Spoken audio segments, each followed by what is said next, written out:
Hello and welcome to की study point friends. इस video में हम बात करेंगे पोयम जूडास बाय मॉर्विन मॉरिस की। मॉर्विन मॉरिस जो एक जमैकन राइटर हैं, कैरिबियन राइटर हैं। इनकी पोयम है जूडास, जिसकी समरी को हम डिस्कस करेंगे। तो जो मॉर्विन मॉरिस हैं, ये अपनी कल्चर, जो कैरिबियन कल्चर है, उसकी काफ़ी बड़ी सपोर्टर या प्रमोटर रहे हैं सॉरी। और इन्होंने जो पोयम लिखी है जूडास, उसी की समरी को डिस्कस कर लेते हैं। पोयम टेक्स्ट देख लेते हैं। That evening not so long ago the master fingers in the dish said gently. देखो, इनकी भी पोयम की जो थीम है वो कहीं ना कहीं वही कॉलोनाइजर और कॉलोनाइज्ड के बीच की जो डिफरेंस है, या जो वहाँ भी लोगों ने, यूरोपियन लोगों ने जो क्राइम किए थे, एक तरह से वहाँ की आम कल्चर को तबाह करके वहाँ के लोगों की ज़िंदगी को स्लैब बना के ज़्यादातर लोगों की, तो उसी का एक पेन इनकी पोएम में भी झलकता है। मर्लिन मॉरिस की, मर्विन मॉरिस ये बोलते हैं कि that evening not so long ago the master. Master इन्होंने कुछ हम बोल सकते हैं कि कंट्रोवर्सी से बचने के लिए मास्टर वर्ड यूज़ किया है, और इसको हम पोएम में आगे भी देखेंगे। That evening not so long ago, ज़्यादा पुरानी बात नहीं है, उस शाम the master finger in this, जिसकी उंगली उस डिश में थी, यानी खाने की डिश में थी। सैड जेंटली, उसने प्यार से कहा, did I not choose you 12, क्या मैंने तुम 12 को नहीं चुना था। Yet one of you is a devil, लेकिन तुम में से एक डेविल है। ठीक है, तो देखो पहले तो जूडास पोयम का ही मतलब समझ लेते हैं, टाइटल का।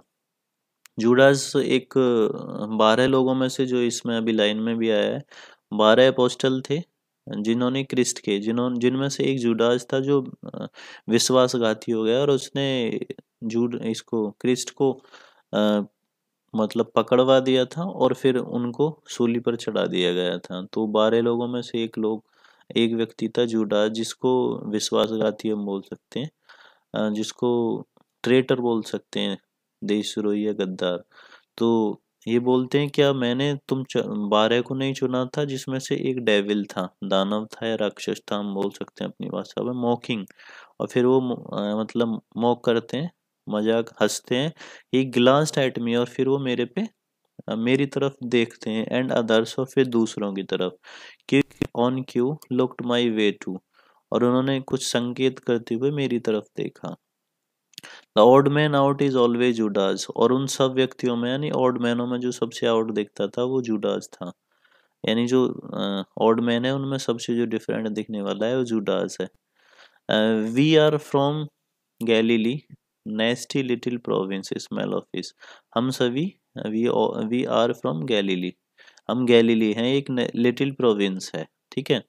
अच्छा, इसमें देखो, ये जो इस शुरुआत कर रहा है पोएम का, जो फर्स्ट स्टैंजा है, इससे बहुत ज़्यादा चीज़ें अभी क्लियर नहीं है, लेकिन मैं आपको बता देता हूँ। यहाँ इन्होंने थीम वही ली है कि जीसस क्रिस्ट जो थे, जिनको सूली पर चढ़ाया गया था, 12 में से एक लोग थे जो ट्रेटर थे। तो ये इस चीज़ को यहाँ अपनी कल्चर और कैरिबियन जो अ, मतलब कॉलोनाइज्ड कॉलोनी रही हैं, आइलैंड रहे हैं, उनसे रिलेट करते हैं, पहला स्टैंजा बोलते हैं।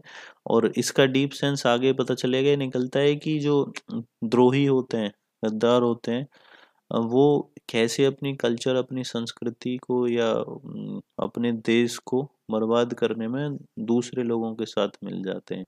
तो इन्होंने इसको डायरेक्ट नहीं शो किया है, क्योंकि कंट्रोवर्सी बन जाती, इसलिए उन्होंने इधर उधर घुमा के बातें बोली हैं। तो पहले स्टेंजा में इन्होंने जीसस क्रिस्ट और उनके जो अपोस्टल थे 12, उनके बारे में बात की है। और इन लाइनों में इन्होंने दर्शा भी दिया है कि वो लोग हमको तिरछी नज़र से देखते हैं, और जो ऑड लोग होते हैं, मतलब the odd man out is always Judas, और जो जूडास होते हैं वो अलग दिख जाते हैं। कहने का मतलब इनका ये है कि जो हम लोग हैं कॉलोनाइज्ड, वो कॉलोनाइजर्स के सामने एकदम साफ दिख जाते हैं, और कुछ भी कर लें हम, वो हमको उस नज़र से नहीं देखते हैं। The point is Jesus never trusted me, point ये है कि जीसस ने मेरे पे कभी विश्वास नहीं किया। John who is favourite, John जो उनका फेवरेट था, ही इज फ्रॉम गैलीली, वह भी गैलीली से है।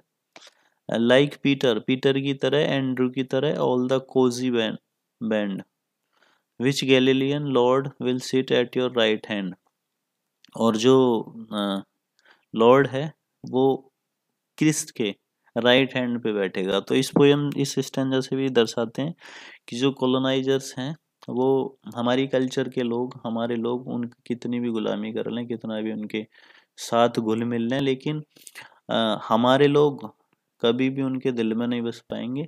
वो अपने लोगों को ही अपनी राइट बैठाएंगे। ठीक है। इन्होंने अपनी भाषा को, स्पेशली जो कैरिबियन जमैकन लैंग्वेज है, इसको काफ़ी प्रमोट किया है, तो उसके काफ़ी बड़े प्रमोटर रहे हैं। ठीक है। Tonight I kissed him and I saw.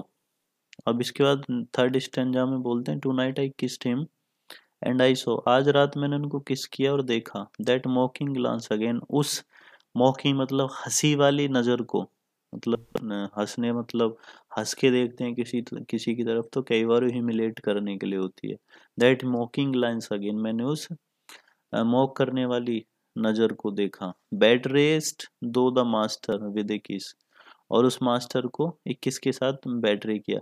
देखो ये एक हम इसमें बाइबल के अकॉर्डिंग एक स्टोरी है, मैथोलॉजी बोल सकते हैं, कि जो 12 अपोस्टल थे उनमें से जिस अपोस्टल ने, जूडास जिसको बोला जाता है, जिसने जीसस क्रिस्ट को पकड़वाया था, उसने वहाँ की जो रूलर थे, वहाँ की जो सिक्योरिटी थी, हम अपने शब्दों में बोले तो वो सब लोग आए, तो उन्होंने पहचानने के लिए क्रिस्ट के गाल पे, चीक पे किस किया था, ये बताने के लिए कि ये है जीसस क्रिस्ट। ठीक है। तो वो चीज़ इन्होंने यहाँ शुरू की है। Tonight I kissed him and I saw mocking glance again, मैंने उनको आज किस किया और उनकी जो मॉकिंग यानी मजाक बनाने वाली जो नज़र थी उसको देखा, और मास्टर को बेट्रेड दो द मास्टर, अपने मास्टर को धोखा दिया। ही सैड, उसने कहा, आयरॉनिक यानी मजाक वाली या हंसी लेने वाली भाषा में। देन सीम्ड प्लीज्ड और something like relieved he would got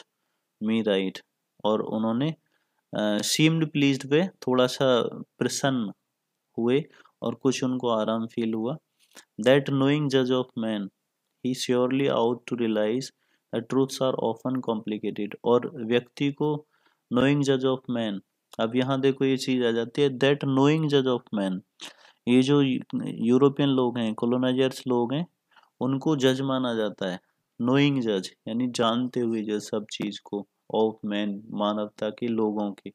he surely out to realize the truths are often complicated, कि जो ट्रूथ्स होते हैं वो रियल में कॉम्प्लिकेटेड होते हैं, बट यहाँ नैरेटर बोलता है, कहना चाहता है कि जो यूरोपियन लोग हैं, जो अमेरिकन सॉरी यूरोपियन या ब्रिटेन के जो लोग हैं, उनको नोइंग जज माना जाता है, यानी जो बोल देते हैं पूरी दुनिया उसको सच मान लेती है। और that is a bitter truth in present scenario, की जो डेवलप्ड कंट्री के लोग हैं वो ट्रेंड सेट कर देते हैं। तो उसी चीज को ये मैरविन मॉरिस बोलते हैं कि वो जो ट्रेंड सेट करते हैं उसको सत्य माने जाने लगता है, वो सच माना जाने लगता है, वही लोगों को जज करने लगते हैं। तो इसलिए उन्होंने इस वर्ड को दैट नोइंग जज ऑफ मैन बोला है। ठीक है। He surely out to realize, फिर वो खुद कहते हैं कि उनको ये चीज़ रियलाइज करनी चाहिए कि जो बोलते हैं वही सच नहीं है, सच जो होता है बड़ा कॉम्प्लिकेटेड होता है। What he next next line, what he spotted he created, जो उन्होंने स्पॉट किया उसको क्रिएट कर दिया। Distrusting with those distant foreign eyes, और उस जो दूर से यानी जो फॉरेन आइज हैं कॉलोनाइजर्स की, दूर से ही उसको डिस्ट्रस्ट कर दिया। ठीक है। The point is not the money, point पैसा नहीं, यानी पैसे की बात नहीं है। I will go give it back, मैं इसको वापस दे दूंगा। फॉर हेल, व्हाट्स हेल मतलब नर्क, व्हाट्स 30 बिट्स ऑफ सिल्वर, जो सिल्वर के 30 बिट्स होते हैं। ठीक है। आई वुड नॉट सेल, मैं उनको नहीं बेचूंगा। The master is for free. देखो यहाँ एक और माइथोलॉजिकल इन्होंने चीज़ें दर्शाने की कोशिश की हैं, कि जो कॉलोनाइजर्स थे उसमें एक माइथल इनकी बाइबल के अकॉर्डिंग माइथोलॉजी है कि गरीब लोगों को लड़ाने के लिए उन्होंने 30 यानी कुछ सिक्के, सिल्वर के सिक्के किसी इलेक्ट्रिक भी उस पे ब्लैंकेट पे डाल दिए थे और लोगों को स्लैब्स को मार दिया गया था। ऐसा कुछ स्टोरी है, तो उसको इन्होंने यहाँ कुछ पॉइंट आउट करने की कोशिश की है। I would not sell the master, he is for free, मैं उसको नहीं, द मास्टर, यहाँ सुप्रीम द ऑलमाइटी को बोला है इन्होंने, मैं उसको नहीं बेचूंगा, वो फ्री है। Just preserve my purity of hate for him, कि जो मेरी उनके लिए प्योरिटी है, ठीक है, प्योरिटी ऑफ हेट, उसको मैं प्रिजर्व करूंगा, संरक्षित करूंगा। I serve and loved so well, मैंने सेवा की है और लव्ड यानी प्रेम किया है उनसे। My lord master of my faith, ईश्वर या मेरे मास्टर, मेरे भाग्य के विधाता, always with held this trust, और इस मेरे विश्वास को बनाए रखना। तो यहाँ ईश्वर के लिए, भगवान के लिए लास्ट की 3 लाइन 4 लाइन उन्होंने बोली है कि जो मेरा विश्वास है उसको बनाए रखना, मैं उसको नहीं तोड़ूंगा और उसी के साथ मैं हमेशा रहना चाहता हूँ।